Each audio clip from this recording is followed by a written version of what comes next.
नमस्कार दोस्तों, आपका एक बार फिर से बहुत बहुत स्वागत है अपनी एग्जाम अड्डा में। आज की गाइस क्लास आप थंबनेल देख के समझ गए होंगे कि 41 एफएडी की जो ये भर्ती होने जा रही है गाइस, तो उसके लिए एक स्पेशल क्लास हम लेकर आए हैं। उसमें आपको इंग्लिश से रिलेटेड जो कि हूबहू आपके एग्जाम में इस टाइप का क्वेश्चन पेपर आपको देखने को मिलेगा। इस टाइप का पेपर हम लेकर आए हैं जो कि एज ए मॉडल पेपर होगा, लेकिन आपको बहुत हेल्पफुल रहेगा गाइस। तो जो अब लास्ट टाइम आपका चल रहा है तैयारी का, उसमें हम और कुछ थोड़ा सा योगदान दे दें, इसलिए हम एक क्वेश्चन सीरीज लेकर आए हैं।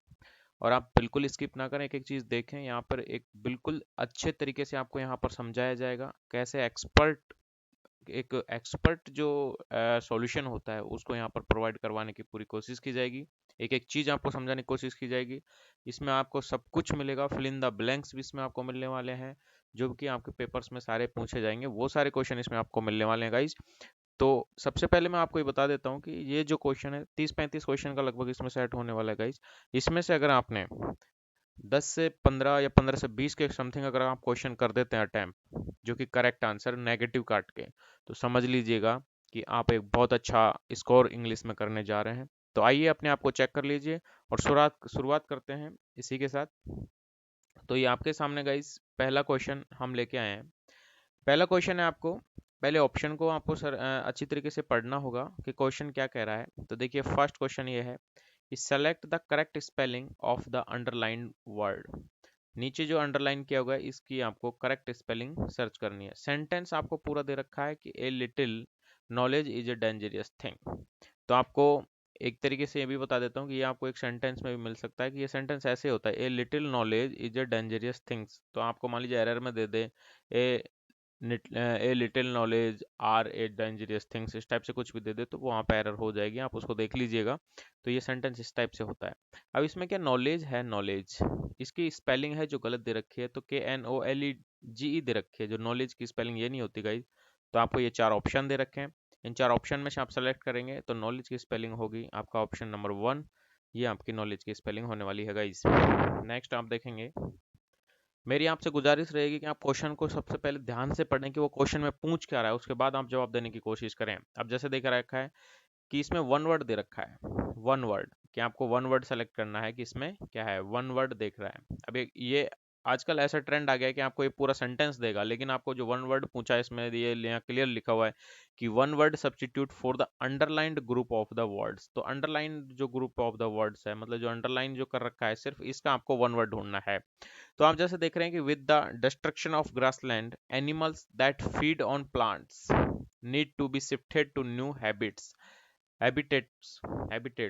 तो ये आपको एक सेंटेंस दे रखा है, इस सेंटेंस से आपको कोई मतलब नहीं है, आपको सिर्फ जो मतलब होना चाहिए वो इससे होना चाहिए। ये जो वर्ड जो दे रखा है, अंडरलाइन वर्ड जो दे रखा है इससे, कि animals that feed on plant, जो जानवर जो कि पौधे खाते हों, घास वनस्पति प्लांट्स खाते हैं, उसको क्या कहते हैं? तो उसको कहते हैं जो पौधे वगैरह खाते हैं, फूल पत्ती शाकाहारी होते हैं, उनको कहते हैं हर्बीवोरस। इसको हर्बीवोरस कहेंगे गाइस, बहुत इंपॉर्टेंट है। अभी अभी ये मार्च में फर्स्ट वीक में एग्जाम हुआ है, उसमें ये क्वेश्चन आया है, हर्बीवोरस। ठीक है, तो इसको कहेंगे। अब आप जैसे नीचे और भी ऑप्शन दे रखे हैं, इनको भी देख लें आपको कि इनको क्या कहेंगे, इनको भी याद रखें आप, क्या पता इनका पूछ ले। कर्निवोरस जो मीट खाता है, मांस खाता है, मीट जो मीट खाता है उसको कर्निवोरस कहते हैं। इंसेक्टिवोरस जो कीड़े खाता है, जो इंसेक्ट खाता है, इंसेक्ट का मतलब होता है कीड़े, तो इंसेक्ट जो कीड़े खाता है उसको इंसेक्टिवोरस कहते हैं। ओमनीवोरस जो सर्वाहारी होता है, जो सब कुछ खाता है, सर्वाहारी, उसको ओमनीवोरस कहते हैं। आप ये अच्छी तरीके से याद रखें और ईमानदारी से आप अपना टेस्ट यहाँ पर देख लें। आप अगर मेरे से बेईमानी करके कमेंट में कुछ भी कह देंगे कि मैंने जी 35 में से 30 क्वेश्चन कर दिए, तो ये आप अपने दिल से कह के देखेंगे। तो आप एक बार जो करेक्ट है पेन और कॉपी हाथ में लेके रखें और अपने आंसर चेक करते रहें कि क्या आंसर है आप और क्या दे रहे हैं। तो ये समझो आपके एक पेपर का तैयारी ही हो रहा है, लास्ट मोमेंट में आप समझिए कि बस इसके बाद आप पेपर देने वाले हैं। तो इस तरीके से इसका ये आंसर होगा गाइज। नेक्स्ट क्वेश्चन आप देखेंगे, नेक्स्ट क्वेश्चन है कि select the most appropriate antonyms. तो antonyms of the underlined word, जो अंडरलाइन वर्ड है अलार्मिंग, सिर्फ इसका आपको एक एंटोनिम सेलेक्ट करना। लेकिन क्या होता है कि आपको जो पूरा सेंटेंस दिया होगा इससे आपको एक अनुमान लग जाता है कि यार इसमें क्या है। जैसे the data of on the number of Covid 19 cases is alarming. तो इसका मतलब हुआ कि जो कोविड 19 का जो डेटा है वो क्या कर रहा है, वो अलार्मिंग मतलब बहुत खतरनाक है। अलार्म दे रहा है, मतलब खतरनाक है, चेतावनी दे रहा है, खतरनाक है। तो इसका आपको एंटोनिम्स अगर ढूंढना है, विलोम शब्द ढूंढना है, तो देखिए इनमें से ऑप्शन में देखेंगे टचिंग, टचिंग मतलब टच करना होता है, सरप्राइजिंग, हाँ, और कंफर्टिंग, कंफर्टिंग मतलब होता है एक आसान आरामदायक जो होता है उसको कहते हैं कंफर्टिंग, और डिस्टर्बिंग मतलब होता है जो डिस्टर्ब करता है उसको। तो अलार्मिंग होता है एक तरीके से खतरनाक, डेंजरियस, चेतावनी देने वाला। तो इसका आप अप्रोप्रिएट जो एंटोनिम्स ढूंढेंगे वो आपका हो जाएगा आसान या आरामदायक, जो भी है कंफर्टिंग इसका आपका होने वाला है गाइज आंसर। तो आप चेक कर लें।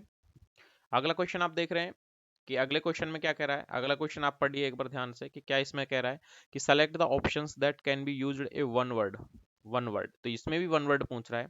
तो क्या पूछ रहा है, यू कैन नॉट एंटर। इससे इनको पढ़ने से आपको कोई मतलब नहीं है। सबसे पहले आप ये देखिए कि क्या पूछ रहा है, the palace where bees are kept. ऐसा जगह जहां पर बीज मधुमक्खियां रखी जाती हैं उसको क्या बोलते हैं, उसको बोलते हैं guys option number third apiary. Apiary मतलब होता है मधुमक्खियां जहां पर रखी जाती है उसको बोलते हैं। और एवियरी, ये डिफरेंस है थोड़ा सा। एवियरी होता है जहाँ पे पक्षी वगैरह रखे जाते हैं, जहाँ पे पक्षीशाला होती है उसको कहते हैं एवियरी। और एपियरी बोलते हैं जहाँ पे मधुमक्खी रखी जाती है। एक्वेरियम होता है जहाँ पे मछलियों का होता है उसको एक्वेरियम बोलते हैं। और म्यूजियम होता है ये जो संग्रहालय होता है, इसको आप जानते ही हैं। तो एपियरी और एवियरी ये दोनों देख लें। और ये जो मैं पेपर, ये जो क्वेश्चन जो भी लेके आया हूँ सेलेक्ट करके, ये 8 मार्च के शायद समथिंग एग्जाम हुई थी, उसमें से ये क्वेश्चन आया। तो बहुत इंपॉर्टेंट ये क्वेश्चन होने वाले हैं गाइज। तो आप इनको अच्छे से याद रखें और एग्जाम में आपको देखने को मिलेंगे। अगला क्वेश्चन आप देखेंगे, select the most appropriate synonyms. Synonyms ढूंढना है आपको। तो डिस्काउंट, डिस्काउंट का मतलब होता है छूट। सिनोनिम्स मतलब समानार्थी ढूंढना है। तो रिबेट, रिबेट का मतलब होता है छूट। ठीक है, तो इसका आपको यहीं पे मिल जाता है रिबेट। रेज का मतलब होता है उठाना, रिमूवल हटाना, और रिलीज मुक्त करना। तो इसका रिबेट हो जाएगा। नेक्स्ट आप देखेंगे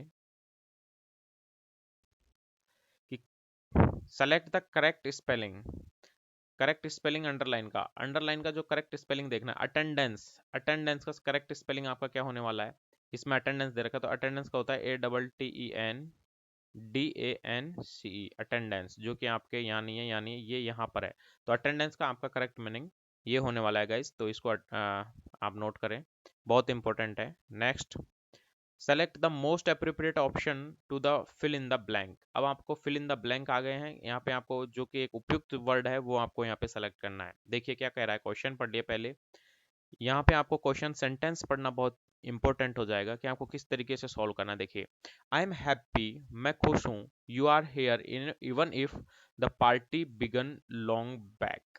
मैं खुश हूँ कि यू आर हेयर, कि तुम यहाँ हो, मतलब तुम यहाँ हो, ऐसा देख कर मैं बहुत खुश हूँ। इवन इफ, इवन इफ, जैसा कि इसमें इवन इफ दे रखा, तो आप इसको समझने की कोशिश करेंगे कि इवन इफ का मतलब यहाँ पे क्या है। तो इवन इफ का मतलब होता है कि भले ही, ठीक है, एक तरीके से कि इवन इफ, चाहे भले ही, ये कहते हैं चाहे, चाहे the party began long back, चाहे पार्टी बहुत पहले ही शुरू हो गई हो, लेकिन तुम यहाँ पर आए, इसके लिए तुम यहाँ हो, इसमें आई एम वेरी हैप्पी, तो मैं यहाँ बहुत खुश हूँ। तो ये इसका मतलब है। अब इसका आपको मीनिंग देखना है कि इसमें क्या कहा था इसने। तो एज दिस सेज, तो अब इसको जैसा कह सकते हैं, जैसा कि कह सकते हैं, क्या कह सकते हैं इसको, कि देखिए, a stitch in time 7 nines, एक सिलाई है वो 9 बचाती है।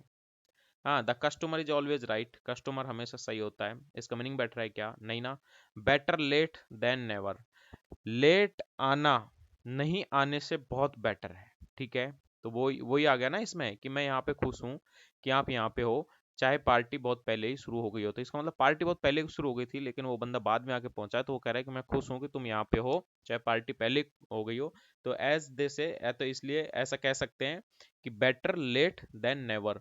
देन नेवर बिल्कुल ना होने से अच्छा है कि आप चाहे भले ही लेट हुए, वो भी बेटर है। तो इस तरीके से ये ऑप्शन आपका होने वाला है गाइज।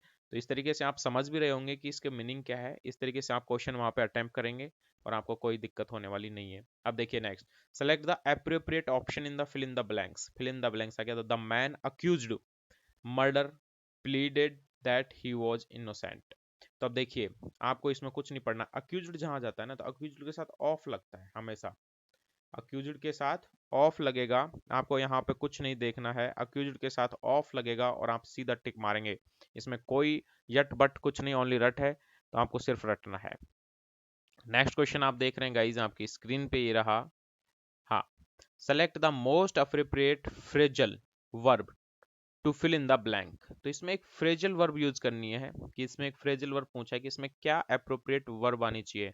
तो देखिए पहले सेंटेंस पढ़ेंगे क्या कह रहा है कि he has blank with his father with his brother ever since the business run into losses, ever since the business run into the losses। तो ये क्या कह रहा है कि जब से ever since, जब से बिजनेस है वो घाटे में जाने लगा है, तब से वो उसके ब्रदर के साथ क्या करता है। जब से उसका बिजनेस घाटे में जाने लगा है तब से ही हैज खाली जगह विद हिज ब्रदर, कि वो उसके साथ क्या करता है। देखो, ब्लून away, give away, fallen out और काम डाउन। अब इनमें से क्या होना चाहिए आपके हिसाब से। देखिए, ब्लून अवे का मतलब होता है दूर तक प्रहार करना, एक तरीके से दूर तक प्रहार करना। तो वो जब से उसका बिजनेस में घाटा हो तब से क्या वो अपने भाई के साथ दूर तक प्रहार करता है। अरे यार ये तो नहीं बैठेगा, ठीक है, तो ये नहीं बैठेगा। गिव अवे, गिव अवे का मतलब होता है छोड़ देना, एक तरीके से।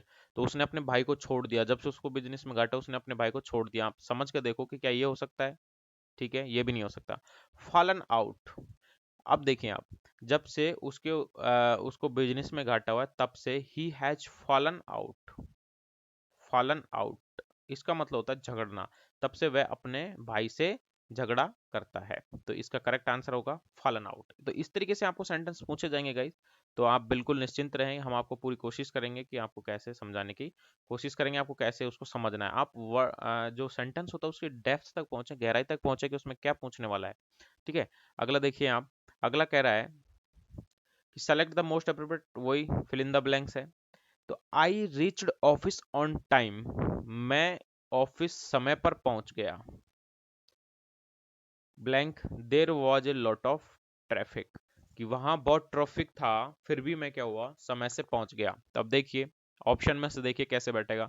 बिकॉज, वहां मैं समय से ऑफिस पहुंच गया because there was a lot of traffic, क्योंकि वहां बहुत ट्रैफिक था। तो क्या ये बैठेगा, नहीं बैठेगा। तो आप इसको बिल्कुल काटा मार दें, ये नहीं बैठेगा। थो, थो का मतलब होता है यद्यपि, ठीक है, यद्यपि। देखिए, I reached office on time, मैं ऑफिस समय से पहुंच गया, यद्यपि, हालांकि, या यद्यपि कुछ भी कह सकते हैं। हालांकि there was a lot of traffic, कि वहां पे बहुत ज्यादा ट्रैफिक था। मतलब वहां बहुत ज्यादा ट्रैफिक था, हालांकि वहां बहुत ज्यादा ट्रैफिक था फिर भी मैं टाइम से पहुंच गया। तो आपको क्या लग रहा है कि ये होना चाहिए कि नहीं होना चाहिए। तो आपको यहीं पे लग गया कि ऑल दो इसमें होना चाहिए। तो ऑल दो इसमें लगने वाला है। ठीक है, तो ऐसा आप सेंटेंस का एक वो देखें, मीनिंग देखें, तब आपको अपने आप पता चल जाएगा कि इसमें क्या करेक्ट आंसर आपके हिसाब से आना चाहिए। तो उसकी आप डेप्थ को पकड़ें कि इसमें सेंटेंस में क्या पूछ रहा है। नेक्स्ट क्वेश्चन आप देखेंगे गाइस। नेक्स्ट क्वेश्चन कह रहा है कि choose the verb for the space to express the given meaning. मतलब एक स्पेस जो खाली जगह है, इसमें आपको एक ऐसी वर्ड बननी है जो मतलब इसको एक्सप्रेस कर सके, इसकी सेंटेंस की भावनाओं को पकड़ सके। देखिए, यू खाली जगह टाइप 10 पेजेस इन 2 आवर्स। अब एबिलिटी इसने कह दिया कि एबिलिटी शो करनी चाहिए। तो एबिलिटी में हमेशा आपको पता है कैन या कुड का प्रयोग होता है। पहली बात मैं बता देता हूँ, एबिलिटी में कैन या कुड का प्रयोग होता है। तो आप यहाँ देखिए क्या है, यहाँ कैन है, तो you can type 10 pages in 2 hours. ठीक है, तो करेक्ट आंसर आपका ये हो कि मतलब तुम 2 घंटे में 10 पेज टाइप कर सकते हो। ये एबिलिटी है कैन, तो इसलिए इसमें कैन का प्रयोग होने वाला है गाइज। अगला आप देख रहे हैं, अगला आपके स्क्रीन पे ये जो नेक्स्ट क्वेश्चन है, ये आपका डायरेक्ट इनडायरेक्ट से रिलेटेड क्वेश्चन है। और आपके डायरेक्ट इनडायरेक्ट भी आएंगे क्योंकि 10 तक का लेवल होता है उसमें सिलेबस। तो देखिए, choose the best option for changing the following into indirect speech. देखिए क्या कर रहा है, do you know why he is sad, do you know why he is sad. आगे कह रहा है सी आस्क्ड मी वेदर। तो एक सेंटेंस उसने दे रखा है, अब आगे आपको बढ़ाना है इससे आगे वेदर। अब देखिए, अब आगे वेदर के बाद ये दे रखा है डू यू नो। तो ये प्रश्नवाचक है। और डायरेक्ट इनडायरेक्ट में आप उसको जब वेदर वगैरह या किसी से भी जोड़ते हो तो उसके बाद इसमें प्रश्नवाचक नहीं बनता, एक सिंपल सेंटेंस बनता है। तो डू यू नो, तो आपको अगर नियम याद है, रूल याद है, तो आपको पता होगा जब वर्ब की फर्स्ट फॉर्म आती है या, तो आप क्या करते हैं उसको सेकंड फॉर्म में कन्वर्ट कर देते हैं। और यू है 123 सन आपने पढ़े होंगे, नहीं पढ़े हैं तो मुझे कमेंट करके बताएं, मैं वीडियो लेके आऊंगा डायरेक्ट इनडायरेक्ट के ऊपर। 123 सन, 123 सन, ये एक नियम होता है। तो देखिए, डू यू नो, अब यू है, यू सेकंड फॉर्म है, यू मतलब सेकंड पर्सन है, तो ये ऑब्जेक्ट के हिसाब से चेंज होगा। ऑब्जेक्ट क्या है इसमें, मी, तो मी का क्या आ जाएगा, आई। ठीक है, तो आई, तो अगला इससे आगे आएगा, वेदर के आगे आएगा आई। फिर ये प्रश्नवाचक है इसलिए डू आया, अदरवाइज प्रश्नवाचक नहीं होता तो नो ही आता खाली। ठीक है, तो नो फर्स्ट फॉर्म है, फर्स्ट फॉर्म है तो ये सेकंड फॉर्म कर देंगे, तो एन ई डब्ल्यू, न्यू। ठीक है, आई न्यू, आई नो। अब देखिए आगे लग रहा वाई, ही इज सैड, तो वाई लगाएंगे। ही थर्ड पर्सन है, नो चेंज, तो ही का ही आ जाएगा, ही। इज एम आर होता है तो वाज वर्क करते हैं, तो ही वॉज, और सैड का सैड।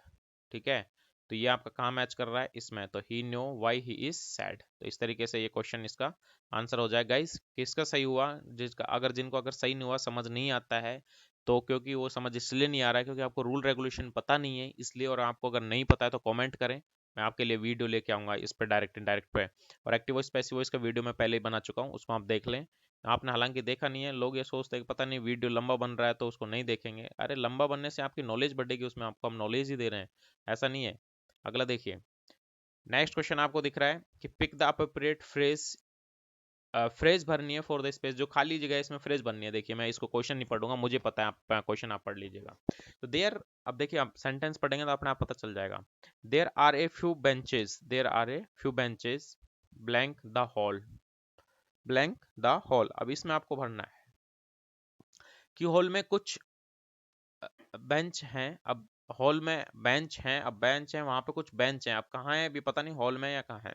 तो देखिए इन फ्रंट ऑफ का मतलब होता है के सामने, इन फ्रंट ऑफ के सामने, बाय द साइड ऑफ मतलब बगल में, अलोंग विद साथ में, अपार्ट फ्रॉम मतलब इसके अलावा, तो ये होता है। तो आप देखिए there are a few benches in front of hall, hall के सामने कुछ बेंचें पड़ी हुई हैं, तो करेक्ट बैठ रहा है ना, एप्रोप्रिएट वर्ड बनना होता है, करेक्ट बैठ रहा है। तो हॉल के सामने कुछ बेंच है वो पड़ी हुई हैं, ठीक है, इन front of the hall, hall के सामने कुछ बेंचें हैं, तो इसमें इन फ्रंट ऑफ आ जाएगा। आपको इसमें कोई आगे यट बट कुछ नहीं करना है, आपको बस सेंटेंस पढ़ना है और देखना है। अगला क्वेश्चन आप देखेंगे कि pick a more suitable word for the option, the for the word in italic. Italic जो वर्ड दे रखा है, इटालिक का मतलब होता है ये जो तिरछा टाइप से जो वर्ड दे रखा है ना, इटालिक, ये आपको अंडरलाइन भी कह सकता था, जो इटालिक है तिरछा होता है, इसका लिए सूटेबल वर्ड देखिए, ही डैमेज्ड हिज फुट, डैमेज। अब इसका डैमेज का सूटेबल देखना है क्या है, डैमेज का मतलब एक तरीके से डैमेज हो गया वो। तो हार्म्ड का मतलब क्षति, क्रिपल्ड, लैम्ड लंगड़ा नहीं, इंजर्ड, डैमेज होना इंजर्ड होना, तो ये एक तरीके से इंजर्ड इसमें आपको आ जाएगा। नेक्स्ट क्वेश्चन आप देखेंगे।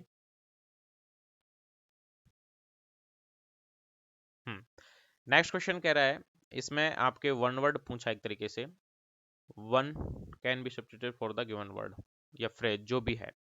ए प्लेस दैट प्रोवाइड्स रिफ्यूज, एक ऐसा स्थान जो, रिफ्यूज मतलब होता है शरण, जो शरण देता है, शरण प्रोवाइड करवाता है, उसको क्या कहते हैं।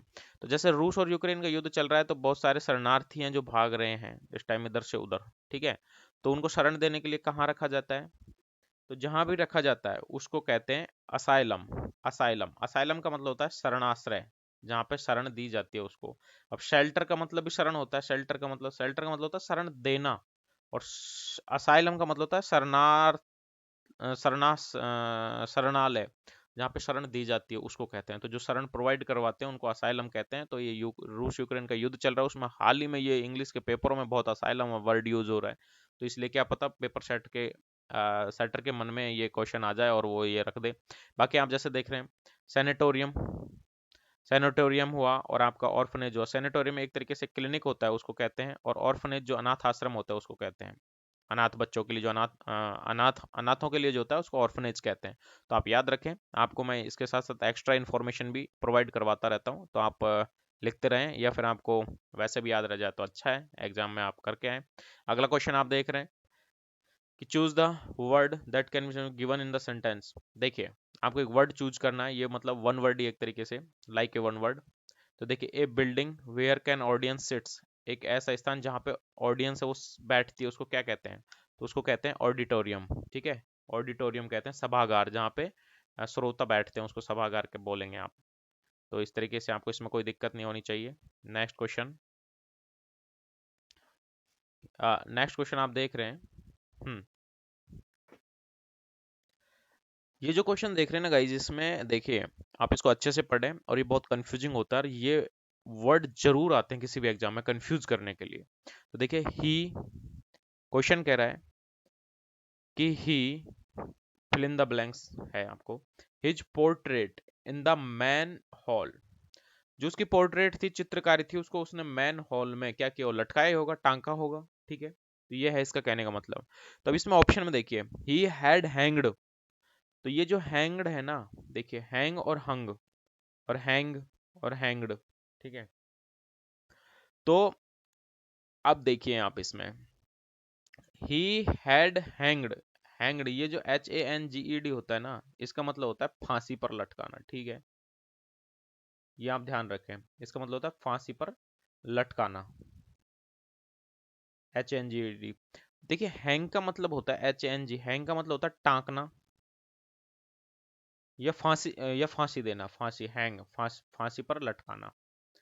लेकिन अब इनका आगे मीनिंग कैसे होता है, देखिए अगर इसकी सेकंड फॉर्म हैंग्ड है, HNGED, तो इसका क्लियर हो जाता है कि फांसी पर लटकाना होता है। अगर इसकी फॉर्म है HUNG, हंग, तो इसका मतलब होता है टांकना, ठीक है।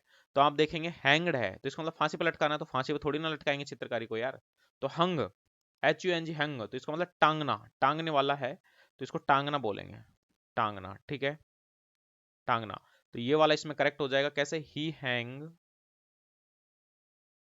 उसने उसकी चित्रकारी को मैन हॉल में टांग दिया, ठीक है। हैंग, हैंग मतलब टांग दिया, हंग। अब जैसे हैंग है खाली ये, तो इसमें दो मीनिंग निकल रहे हैं यार। तो वह अपनी चित्रकारी को पोर्ट्रेट को हॉल में टांगता है, ही हैंग, तो ही हैंग आएगा नहीं वहां पे, ही हैंग्स आता, उसमें आपको पता होना चाहिए, ही के साथ एस या एस लगेगा, तो ही हैंग्स आना चाहिए था, तो एस नहीं है इसलिए ये नहीं आएगा।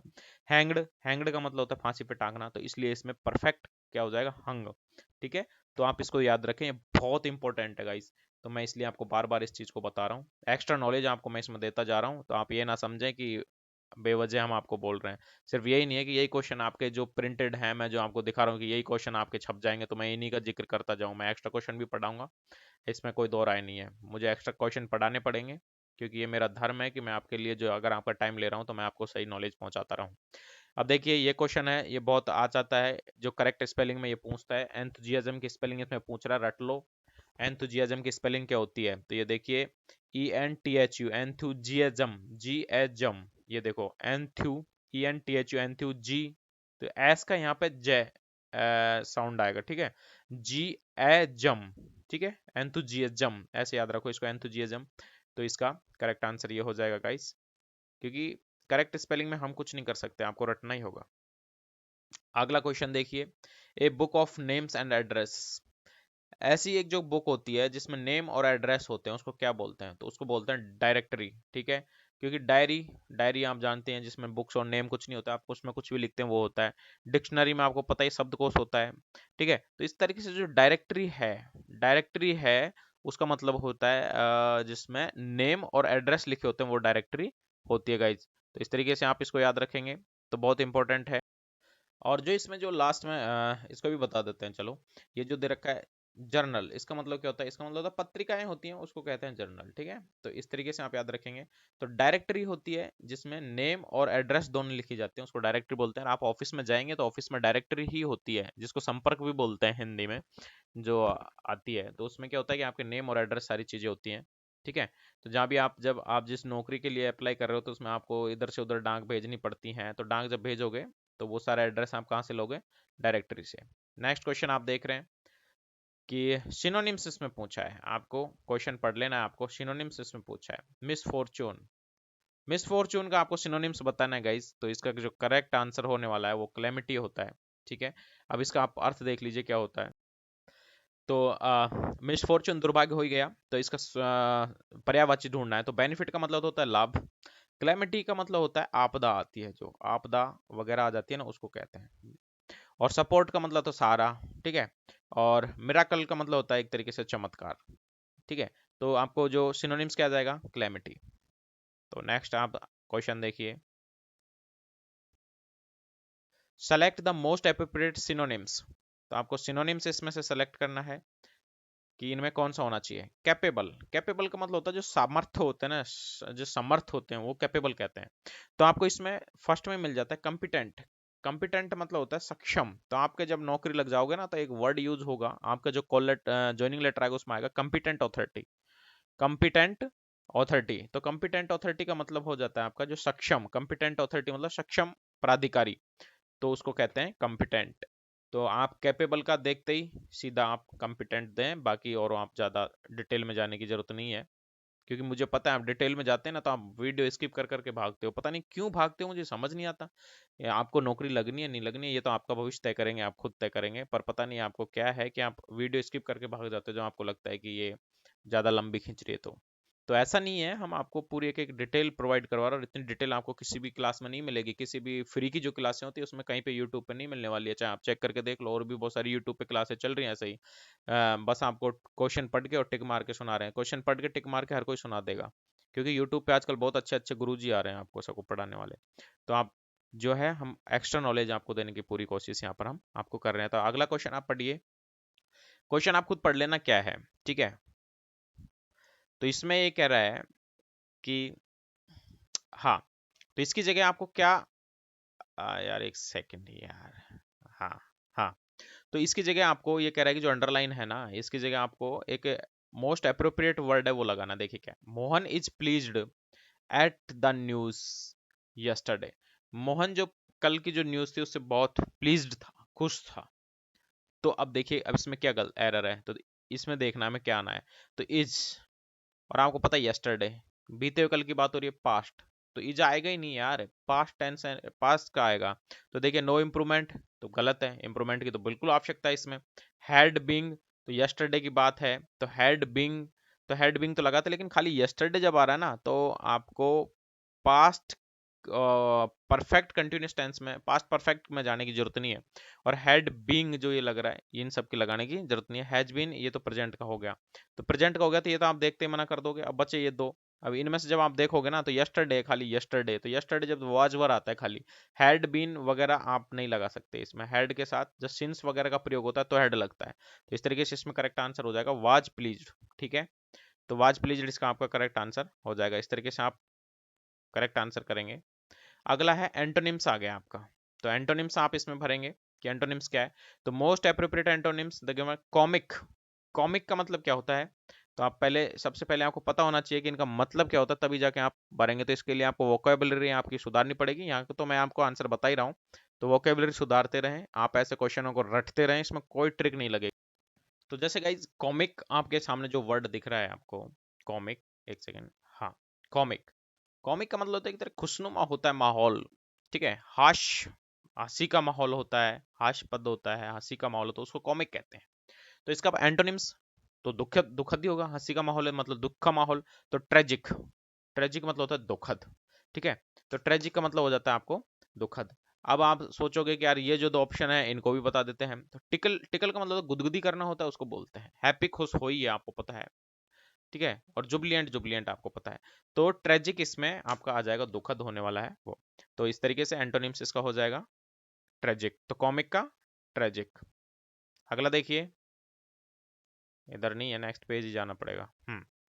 अगला क्वेश्चन आप देख रहे हैं, क्या कह रहा है कि आपको चार ऑप्शन दे रखे हैं और विच best express meaning of the idiom phrase. तो ईडियम फ्रेज है आपके, ईडियम फ्रेज भी आने वाले हैं गाइस।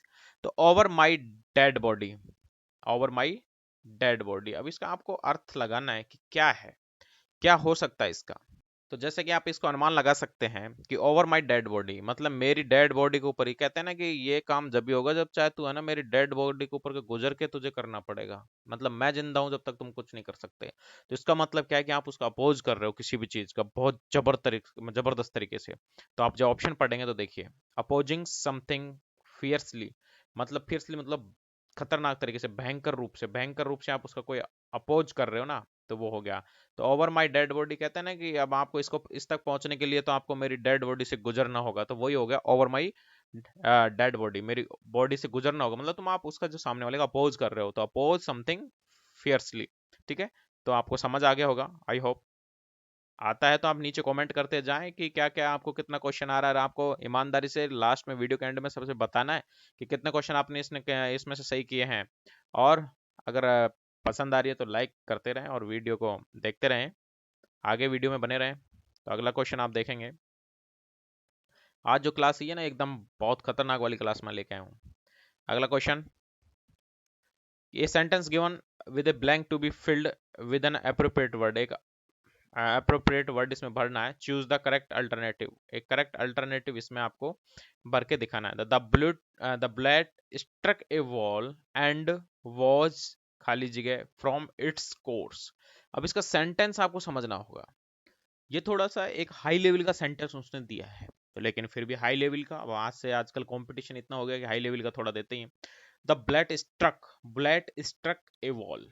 अब देखिए, बुलेट जो गोली है वो स्ट्रक ए वॉल, एक एक वॉल पे स्ट्रक होती है, मतलब एक बॉल वॉल पे मारी जाती है, और उससे क्या होता है कि वॉज फिर खाली जगह फ्रॉम इट्स कोर्स मतलब अपने जो उसका जो एम था उससे क्या हो जाती है, वो तो गोली उस पे लगेगी दीवार पे, गोली दीवार पे स्ट्रक होती है, दीवार पे लग जाती है, तो उससे क्या होती है, वो अपने कोर्स से अपने गोल से क्या होती है, भटक जाती होगी ना। तो अब देखिए ऑप्शन देखिए क्या है, रिफ्लेक्ट, तो वो अपने गोल पे रिफ्लेक्ट होती है क्या, नहीं। ट्विस्ट, ट्विस्ट होता है एक तरीके से, ट्विस्ट आना, मोड़ आना, उसमें तो मोड़ नहीं आएगा। डिफ्लेक्ट, डिफ्लेक्ट का मतलब होता है विचलित हो जाना, ठीक है।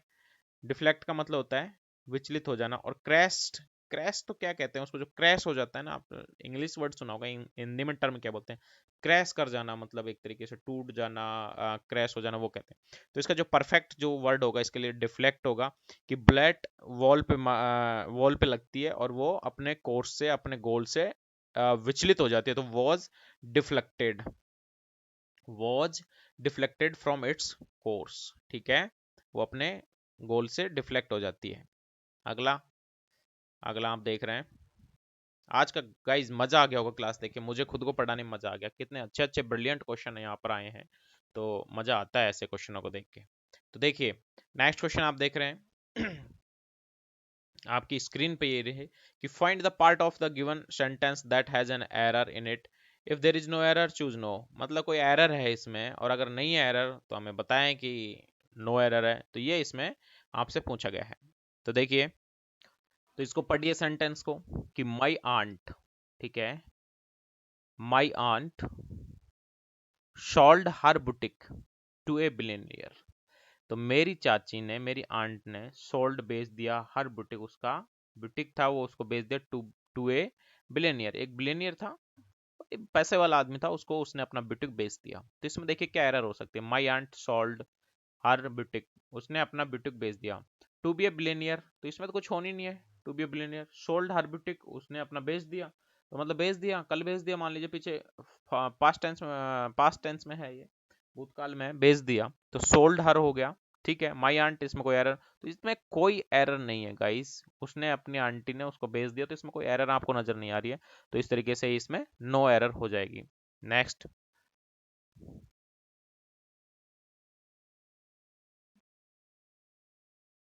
हाँ, अगला क्वेश्चन आप देख रहे हैं, ईडियम और फ्रेज का है ये क्वेश्चन। ईडियम फ्रेज का है कि to end in smoke, to end in smoke. अब देखिए इसमें क्या होगा, करेक्ट आंसर आप देखिए, एक बार पढ़िए ध्यान से, फिर इसके बाद जवाब देंगे।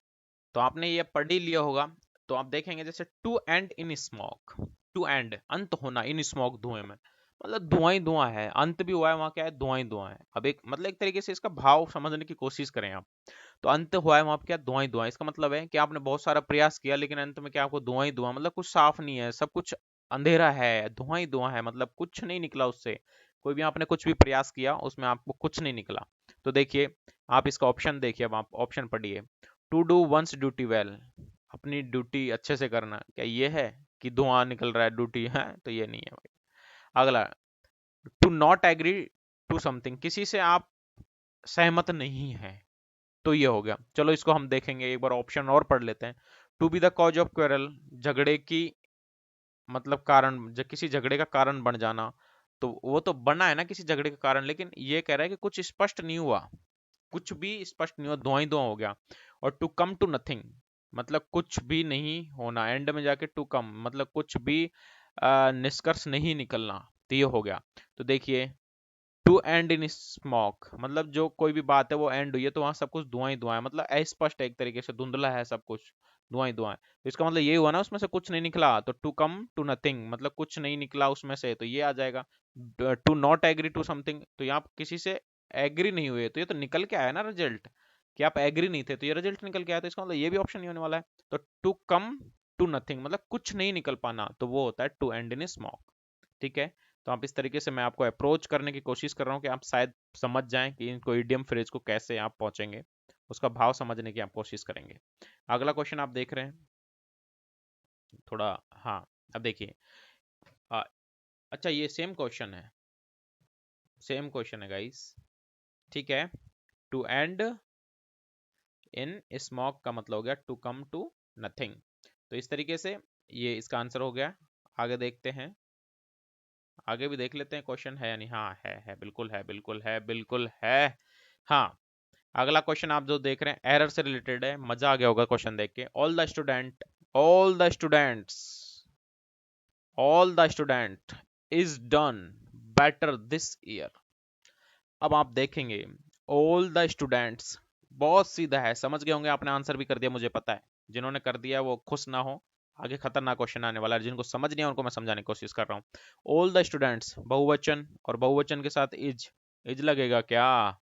नहीं लगेगा ना, आर लगना चाहिए था, लगना चाहिए था कि नहीं चाहिए था, बिल्कुल लगना चाहिए था। तो एरर कहाँ पे है? इज डन में, ठीक है, यहाँ पे एरर है क्योंकि आर डन होना चाहिए था। सबसे सीधा अच्छा क्वेश्चन आ गया तो हंस रहे हैं लोग यार, ठीक है, खुश मत हो, बहुत कठिन क्वेश्चन भी आने वाले हैं। आगे देखिए अगला क्वेश्चन आप जब देखेंगे,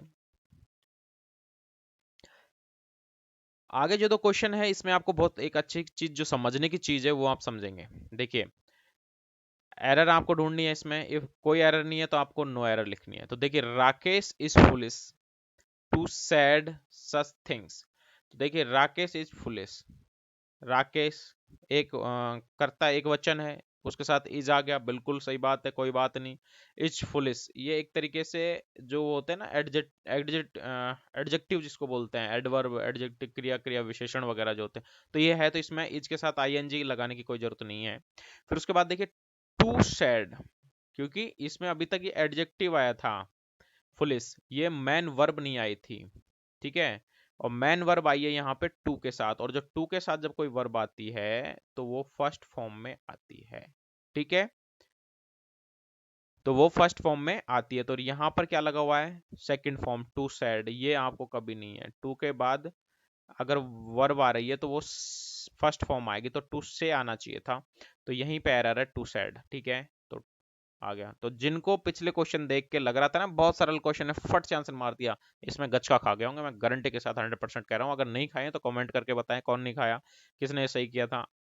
अगला क्वेश्चन आप देखेंगे, choose the correctly spelled word, तो इसको आप शायद कर देंगे, इसमें कोई इशू नहीं है। तो जो करेक्ट स्पेलिंग है वो देखनी है। फाइनेंशियल, तो फाइनेंशियली में डबल एल वाई आता है, सबसे पहले तो मैं बता देता हूँ, तो ये कट जाएगा, और ये डबल एल वाई इनमें देखिए आप, और फाइनेंस टी, टी इसमें नहीं आता है, और फाइनेंस एफ आई एन इसमें ये नहीं आता, इसमें ये नहीं आता, इसमें ये नहीं, इस तरीके से ये फाइनेंशियली स्पेलिंग हो जाती है आपकी करेक्ट। अगला क्वेश्चन आप देख रहे हैं कि select the most appropriate antonyms, antonyms विलोम शब्द देखना है of the given words. Ex inexpensive, inexpensive, expensive का मतलब होता है महंगा खर्चीला, मतलब महंगा, एक्सपेंसिव मतलब महंगा, और इनएक्सपेंसिव हो जाता है महंगा जो नहीं हो, ठीक है, सस्ता। तो इसका एंटोनिम्स क्या हो जाएगा? सस्ते का क्या होता है? महंगा। अब देखिए डियर का मतलब होता है, आपको पता ही है डियर का मतलब होता है माय डियर, प्रिय, हाँ ठीक है, समझ लो आप, माय डियर समझ लो। रीजनेबल का मतलब होता है एक उचित, रीजनेबल, ठीक है, आप कहते हैं ना कि यार बार्गेनिंग करते हो यार कपड़ों का, यार रीजनेबल प्राइस लगा लो, तो वो रीजनेबल है। पॉपुलर का मतलब होता है प्रसिद्ध, और लिबरल का मतलब होता है एक तरीके से उदार। तो ये क्या आप यार, ये तो ऐसी है। तो ये जो डियर जो आप कह रहे हो ना, माय डियर नहीं है ये एक डियर का मतलब ये भी होता है, जो महंगाई होती है ना, महंगाई, वो भी होता है डियर, ठीक है। जब आप नौकरी लग जाओगे ना तो एक डियरनेस अलाउंस लगेगा आपका, डियरनेस अलाउंस, ठीक है, तो वो डियरनेस अलाउंस को बोलते हैं हिंदी में महंगाई भत्ता। तो डियर का मतलब क्या होगा? महंगाई, महंगा, तो इस तरीके से इनएक्सपेंसिव का आपका करेक्ट आंसर हो जाएगा गाइस डियर। ठीक है, अगला है क्या, छुपा हुआ है कहीं? हाँ बिल्कुल छुप रहा है। हाँ, अगला क्वेश्चन आप देख रहे हैं, बहुत अच्छा क्वेश्चन है। जो डिग्रीज आपने पढ़ी होगी ना, सुपरलेटिव डिग्री, कंपैरेटिव डिग्री, तो वो डिग्री है ये।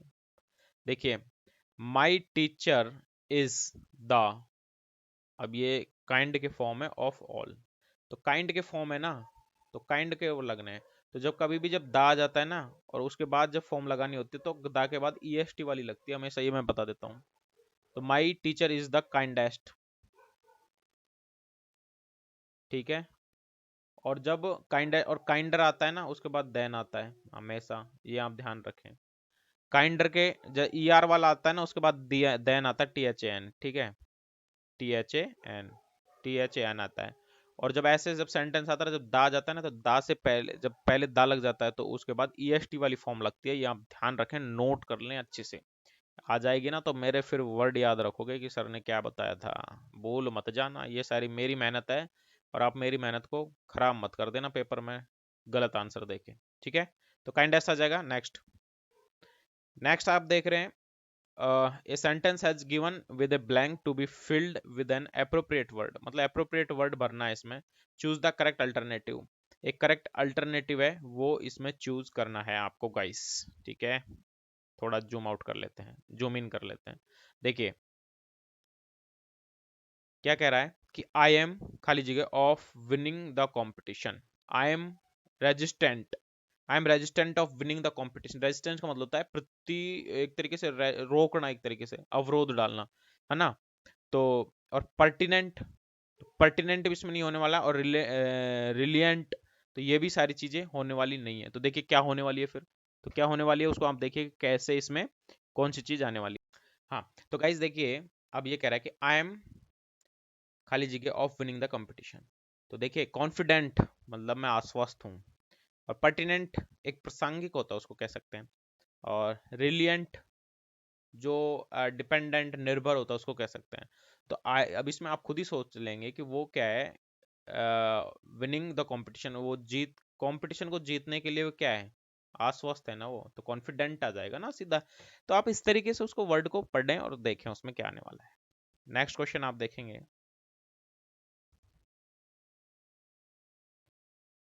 हाँ, तो ये क्वेश्चन कह रहा है कि select the most appropriate option to the substitute the underlined segment in the given sentence if there is no need to substitute is no improvement. अगर यहाँ पे कोई इंप्रूवमेंट की जरूरत नहीं है तो नो इम्प्रूवमेंट, अदरवाइज आपको लग रहा है क्या होना चाहिए तो वो हम बता दें हमें क्या होना चाहिए। देखिए, हु कैन प्रिवेंट यू, कौन है ऐसा जो तुम्हें रोक सकता है, फ्रॉम गेटिंग मैरिज, शादी करने से आपको कौन रोक सकता है, now that you are within age, कि अब तुम्हारी उम्र हो चुकी है, अब कौन तुम्हें रोक सकता है।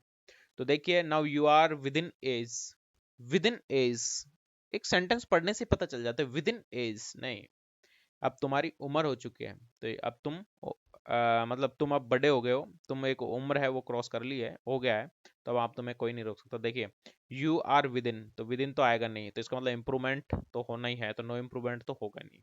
यू आर ऑन एज, तुम एज पे हो, नहीं, ये भी नहीं। You are in age, age के अंदर हो, नहीं। You are of age, you are of age ये भरा जाएगा गाइस, जिसमें यू आर ऑफ एज, तुम्हारी उम्र है, अब तुम्हें कोई नहीं रोक सकता शादी करने से, तुम करो भाई शादी करो, और तुम्हारी एज है अभी नौकरी लगने की, तो नौकरी लगो उसके बाद शादी करना, मैं ये कहना चाहता हूँ आपसे। अगला क्वेश्चन आप देखेंगे, देखेंगे क्या, मुझे लगता है पूरे हो गए, आप बोर भी हो गए थे इसीलिए ये क्वेश्चन पूरे हो गए आप। ठीक है गाइस, तो इस तरीके से ये हमारे जो भी क्वेश्चन थे, जितने भी क्वेश्चन थे ये पूरे हो गए, जैसे भी हमने करवाए। आपको समझ आया नहीं आया पता नहीं, कमेंट करके आप बताएंगे तब हमें पता चलेगा कि आपको कितना समझ में आया है। और आपको लगता है ना कि एक्सपर्ट तरीके से ये सारी चीजें पढ़ाई गई हैं, और जो यूट्यूब चैनल पे जो फ्री में पढ़ रहे हो ना आप, तो वहां पे ऐसे ही बस पढ़ पढ़ के टिक टिक मार के और वो कर देते हैं, हम भी आपको फ्री पढ़ा रहे हैं, लेकिन जो कंटेंट की क्वालिटी है ना वो आप देख रहे हैं कि क्या है। तो इसी तरीके से क्लास आती रहेंगी, ज्वाइन कर लें हमें फटाफट, सब्सक्राइब करें जिन्होंने नहीं किया है, और बेल आइकन को दबा लें जिन्होंने नहीं दबाया, और जिन्होंने दबा लिया ना वो भी दबा लें, दोबारा दोबारा नहीं दबाना, जिन्होंने दबा लिया वो दोबारा नहीं दबाना, नहीं तो वो अनबेल हो जाएगा, वो उल्टा हट जाएगा। ठीक है, तो जिन्होंने सब्सक्राइब नहीं किया वो सब्सक्राइब कर लें, सब्सक्राइब करते बेल आइकन दबा लें, और लाइक ठोकते रहें।